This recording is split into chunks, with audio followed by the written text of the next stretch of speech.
Hi, I wanted to make a video today about parenting, being controlling, the damage it does to the person that's controlling, and the damage it does to the kids.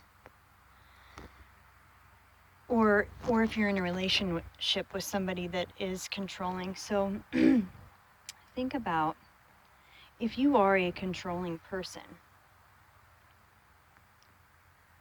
For one thing, you can't just stop the behavior of being controlling.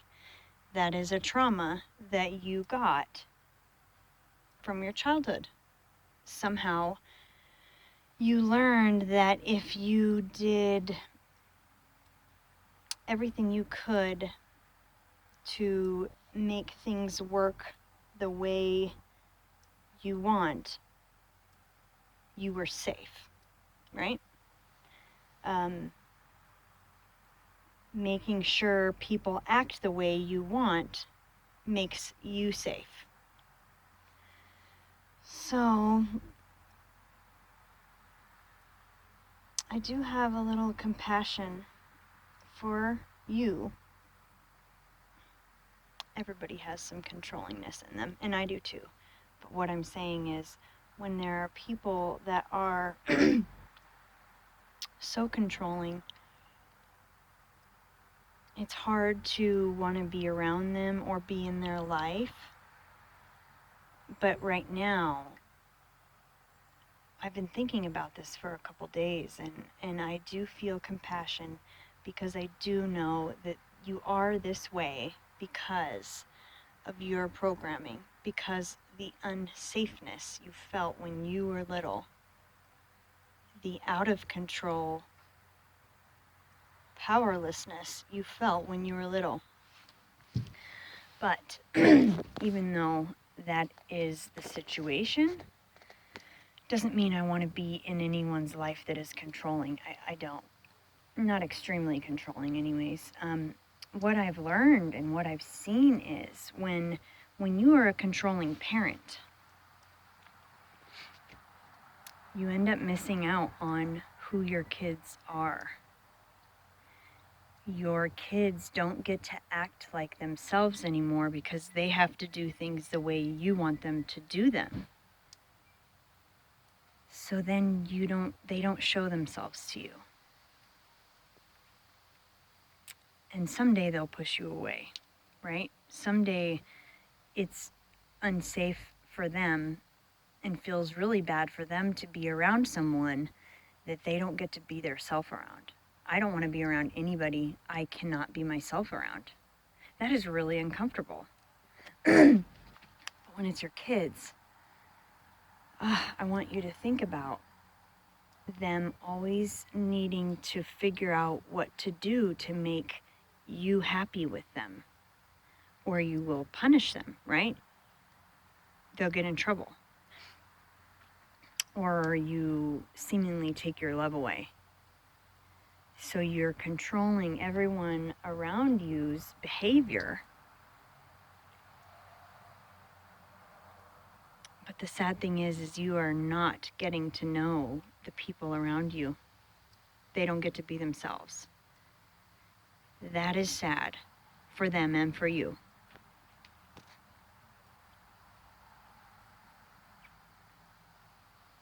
Also, you can create a liar.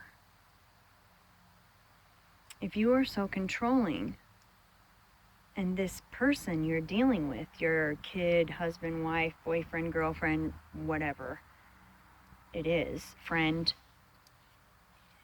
if you are controlling and they cannot do everything that you expect them to do to make you happy, they will start lying to you. And if this happens when the kid is little, they will grow up in a pattern of lying, okay? Or grow up in a pattern of perfectionism, trying to be whatever it is that you have wanted them to be. So they keep trying. They learned day after day they have to be a certain way, and so they become a perfectionist. They become a liar. They become, well, what does it feel like if your mom or dad does not accept you for who you are?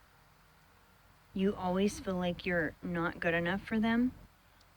How painful is that? Painful enough for people to need to cover their pain with something.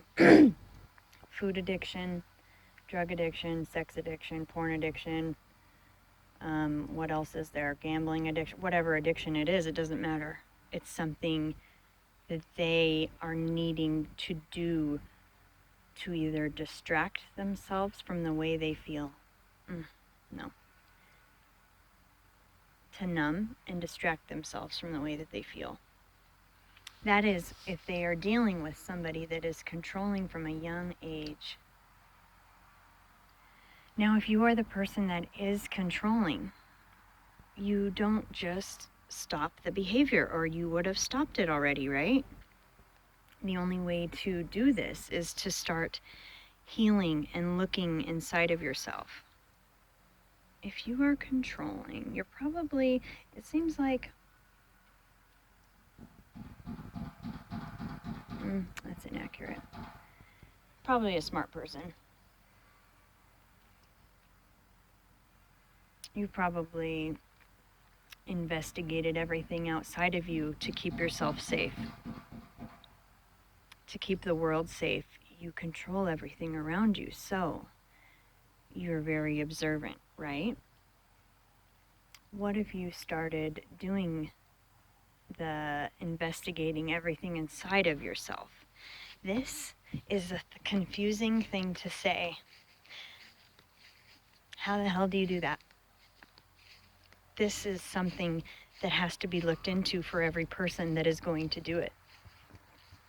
Because it's easy to look outside of you and learn from your surroundings, but no one has taught us to go inside and look and see what's in there.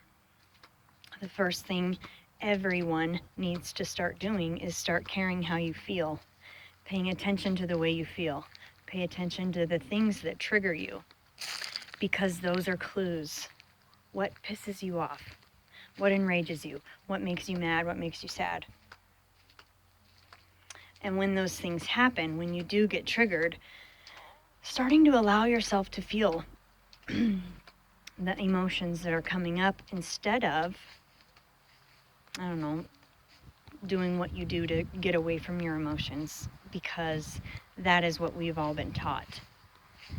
I can't even catch my triggers fast enough sometimes. I can't even think to start feeling, allow myself to feel my emotions, because my coping mechanisms kick on so fast. I've already done something to start getting away from the emotion. This isn't something that happens quickly, but this is a really amazing journey if you do want to get better, if you do want to improve your life and your relationships. This is huge. This is the best thing that I have ever done, is start looking inside of myself. And I wouldn't have done that if I didn't learn about the law of attraction, honestly.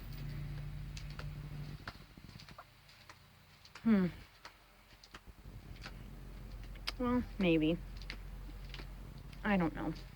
It just feels like this was all meant to be for me. Everything that I've gone through was all supposed to happen to get me to where I am today. So, if you are one of these people, God, it doesn't matter what kind of person you are. If you start looking inside of yourself, your life will get so much better. You'll go through big ups and downs, but then every time you go down, the up gets higher and higher and higher and higher. Life just gets better and better. Anyways, this is all I had to say for the day. I hope you guys have a good one.